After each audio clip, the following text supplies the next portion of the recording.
វិបរណៈជំពូក2ចូលសរសេរទៅកាន់ទេវតារបស់ក្រុមជំនុំនៅក្រុងអេផេសូដូចតទៅព្រះអង្គដែលកាន់ផ្កាយទាំង7នៅប្រហោះស្ដាំហើយដែលយាងនៅកណ្ដាលជើងចង្គៀងមាសទាំង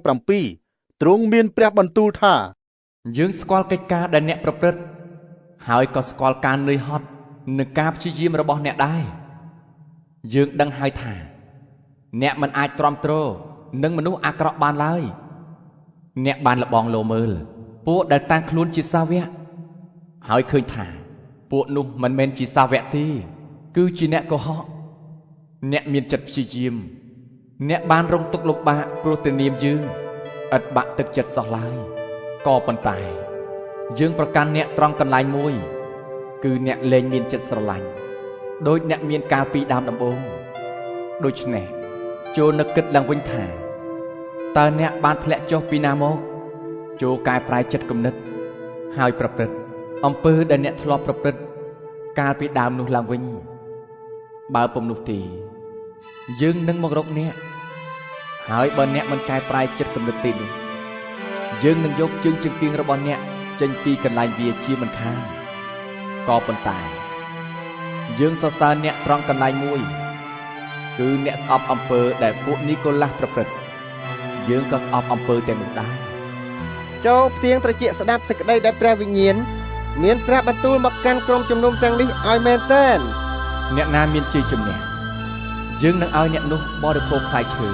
ដែលបេះពីដើមនៃជីវិតនៅក្នុងសួនអូសៀនរបស់ព្រះជាម្ចាស់ចូលសរសេរទៅកាន់ទេវតារបស់ក្រុមជំនុំនៅក្រុងស្មីណាដូចតទៅនេះព្រះអង្គដែលគង់នៅមុនគេ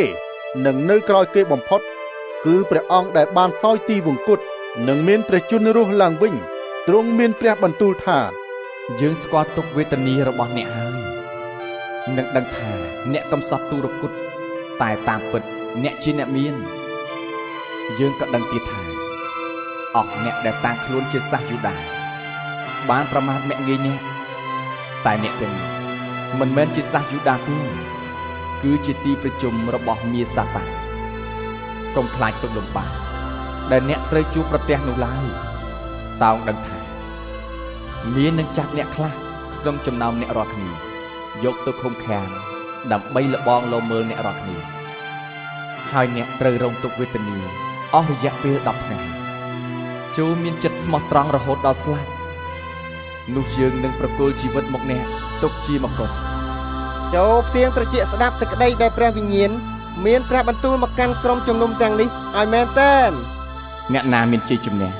សេចក្តីស្លាប់ទី2ពុំអាចមកយាយីអ្នកនោះបានឡើយចូលសរសេរទៅកាន់ទេវតារបស់ក្រុមនៅក្រុងពើកាម៉ុសដូចតទៅនេះព្រះអង្គដែលមានដាវដ៏ស្រួចមុខ2ទ្រង់មានព្រះបន្ទូលថាយើងស្គាល់កន្លែងអ្នករស់នៅហើយគឺអ្នកស្ថិតនៅត្រង់កន្លែងដែលមានបល្ល័ង្ករបស់មាសាតាំងអ្នកនៅតែមានចិត្តស្មោះស្ម័គ្រនឹងយើងជានិច្ចសូម្បីតែនៅគ្រីដែលគេសម្លាប់អន្តិបាសជាបន្តដ៏ស្មោះត្រង់របស់យើងក៏នេះពុំបានលះបង់ចោលជំនឿរបស់អ្នកចំពោះយើងដែរគេបានសម្លាប់គាត់ក្នុងក្រុងរបស់អ្នករាល់គ្នាគឺនៅកន្លែងដែលមាសាតាំងនៅក៏ប៉ុន្តែយើងប្រកាន់អ្នកត្រង់ចំណុចខ្លះព្រោះក្នុងចំណោមនេះមានអ្នកខ្លះកាន់តាមសេចក្តីបង្រៀនរបស់បាឡាមនេះបានបង្រៀនបាឡាឲ្យប្រើកលល្បិចទាក់ទាញជនជាតិអ៊ីស្រាអែលឲ្យបរិភោគសាច់ដែលគេសែនព្រះคล้ายនិងឲ្យប្រះចាកសិលធម៌រីឯអ្នកវិញក៏ដូច្នោះដែរគឺក្នុងចំណោមអ្នកមានអ្នកខ្លះបានកាន់តាមសេចក្តីបង្រៀនរបស់ពួកនីកូឡាស់របៀបនេះដូចគ្នាដូច្នេះចូលកែប្រែចិត្តគំនិតឡើងបើពុំនោះទេយើងនឹងមករកអ្នកក្នុងពេលឆាប់ខាងមុខហើយយកដាវដេកចេញពីមាត់ជើងមកប្រយុទ្ធនឹងអ្នកទាំងនោះទៀតផងចូលផ្ទៀងត្រជាក់ស្ដាប់សេចក្តីដែលព្រះវិញ្ញាណមានព្រះបន្ទូលមកកាន់ក្រុមជំនុំទាំងនេះឲ្យមែនទែនអ្នកណាមានជ័យជំនះយើងនឹងឲ្យនំម៉ាណាដល់លាក់កំបាំងទៅអ្នកនោះព្រមទាំងប្រគល់គ្រួសពណ៌សមួយដុំឲ្យដែរនៅលើដុំគ្រួសនោះមានចរិតឈ្មោះមួយថ្មីដែលគ្មាននរណាម្នាក់ស្គាល់ឡើយវាលែងតែអ្នកដែលបានទទួលនោះចេញចូលសរសេរទៅកាន់ទេវតារបស់ក្រុមជំនុំនៅក្រុងធាតេរ៉ាដូចតទៅនេះ ព្រះបុត្រារបស់ព្រះជាម្ចាស់គឺព្រះអង្គដែលមានព្រះនេត្រភ្លឺដូចអណ្ដាតភ្លើងនិងព្រះបាទទាដូចលង្ហិនទ្រង់មានព្រះបន្ទូលថា យើងស្គាល់កិច្ចការដែលអ្នកប្រព្រឹត្តនោះហើយយើងដឹងថាអ្នកមានចិត្តស្រឡាញ់មានជំនឿចេះបម្រើអ្នកដទៃមានចិត្តព្យាយាមយើងដឹងទៀតថា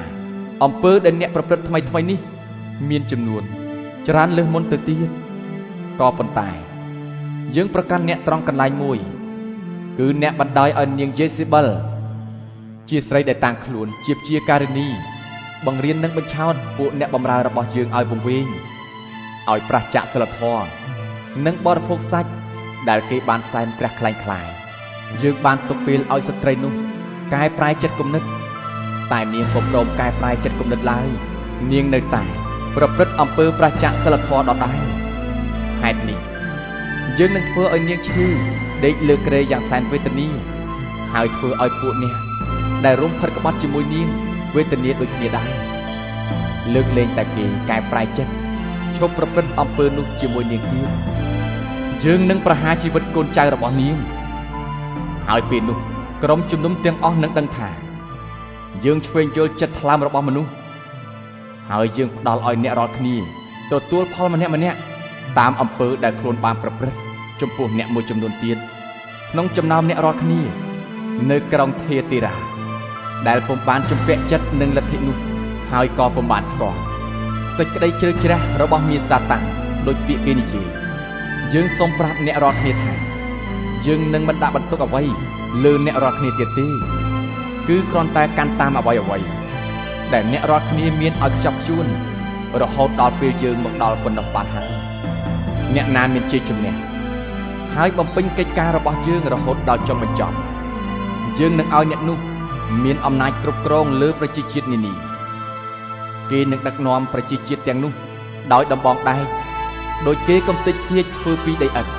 អ្នកនោះមានអំណាចដោយអំណាចដែលយើងបានទទួលពីព្រះបិតារបស់យើងហើយយើងនឹងប្រគល់ផ្កាយព្រឹកឲ្យអ្នកនោះចូលផ្ទៀងត្រជាក់ស្ដាប់សេចក្តីដែលព្រះវិញ្ញាណមានព្រះបន្ទូលមកកាន់ក្រុមជំនុំទាំងនេះឲ្យមែនទែន